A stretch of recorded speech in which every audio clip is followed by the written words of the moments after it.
शेतकऱ्यांना स्वावलंबी बनविणारी योजना मागेल त्याला सौर कृषी पंप।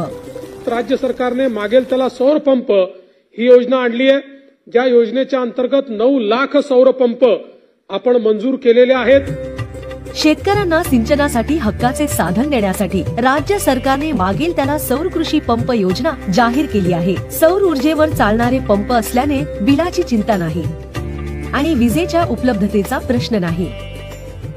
सिंचनासाठी हमखास दिवसा वीज उपलब्ध। 25 वर्षे वीज निर्मितीची सोय। वीज कनेक्शनच्या आधारे पंप बसवितो त्यावेळी शेतकऱ्याला स्वतः पंप विकत घ्यावा लागतो। कनेक्शनसाठी डिपॉझिट भरावी लागते आणि सोबत पंप बसविण्याचा खर्चही करावा लागतो। पण मागेल त्याला सौर कृषी पंप योजनेत पंप, सौर पॅनल अशा सर्वांसाठी केवळ 10% एवढीच रक्कम द्यावी लागते। केंद्र सरकारकडून 30%, राज्य सरकारकडून 60% अशी 90% सबसिडी मिळते। अनुसूचित जाती आणि अनुसूचित जमातीच्या शेतकऱ्यांना 5% लाभार्थी हिस्सा भरावा लागतो। शेतीच्या क्षेत्रानुसार 3, 5 आणि 7.5 HP चे पंप मंजूर केले जातात। योजनेचा लाभ घेण्यासाठी प्रक्रिया सोपी आणि ऑनलाईन आहे।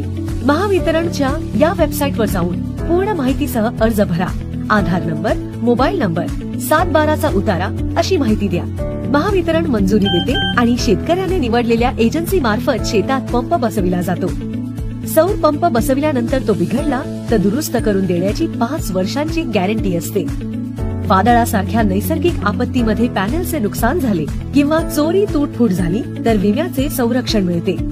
राज्यातील हजारो शेतकऱ्यांनी या योजनेचा लाभ घेतला आहे। फक्त 10% मध्ये सोलर दिलं, ही सगळ्यात मोठी बाब आहे। इलेक्ट्रिक बिल नाही, रात्रीची पाणी भरायची गरज पडत नाही, त्याचसोबत कुठलाही मेंटेनन्स नाही। कमीत कमी इथून 1000 फूट माझी पाईपलाईन आहे, 1 किलोमीटर अंतरावर, तिथून पाणी तिथं उचलित ते।